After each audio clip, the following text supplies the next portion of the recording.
peluangnya sangat besar. Saat ini, investor pasar modal itu sudah mencapai sekitar 21 juta. Namun, masih sekitar 10% dari populasi usia produktif.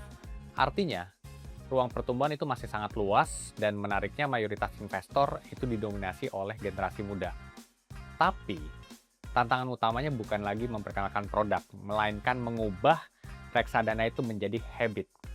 Dalam konteks ini, inisiatif seperti program nasional yaitu Pintar Reksadana yang dikembangkan oleh OJK ini menunjukkan pergeseran yang tepat kita melihatnya. Dari edukasi ke pembentukan perilaku investasi yang disiplin dan terencana. Hambatan utamanya itu bukan lagi di pengetahuan, tetapi di perilaku. Setidaknya ada 5. Yang pertama, gap antara literasi dan aksi. Yang kedua, persepsi investasi itu rumit dan beresiko. Yang ketiga, anggapan perlu modal besar padahal bisa mulai dari nominal kecil. Yang keempat, pola konsumsi itu yang masih dominan ya, seperti fenomena dompet bocor.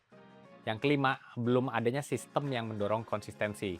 Nah, jadi isu utamanya adalah belum menjadi kebiasaan, bukan sekedar belum paham.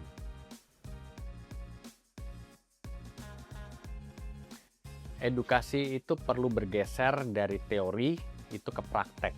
Nah, pendekatan yang lebih efektif adalah pertama, edukasi berbasis pengalaman langsung ya, seperti investasi berkala.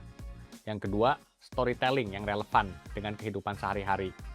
Yang ketiga, distribusi melalui platform digital dan komunitas. Yang keempat, integrasi edukasi dalam journey pengetahuan aplikasi customer.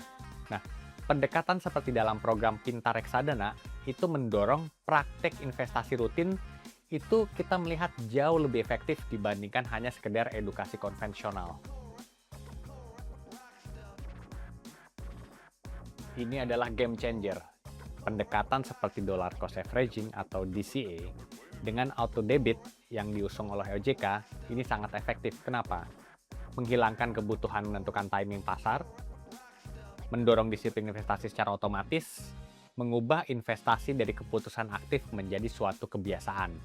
Ditambah dengan micro investing dan integrasi digital, hambatan masuk menjadi sangat rendah dan pengalaman itu menjadi lebih seamless. Efektivitasnya tinggi, terutama dalam membangun konsistensi jangka panjang.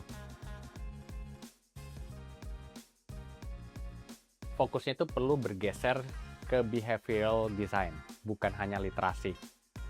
Standarisasi fitur auto debit atau investasi berkala, simplifikasi produk dan komunikasi, kolaborasi lintas ekosistem, baik itu bank, MI, fintech, upper, transparansi yang mudah diakses, misalnya fund fact sheet yang rutin, dan yang terakhir insentif untuk investor pemula, seperti bebas biaya transaksi. Nah, program seperti Pintar Reksadana yang melibatkan bank dan manajer investasi itu sudah mengarah ke pendekatan yang lebih sistematis dan terintegrasi.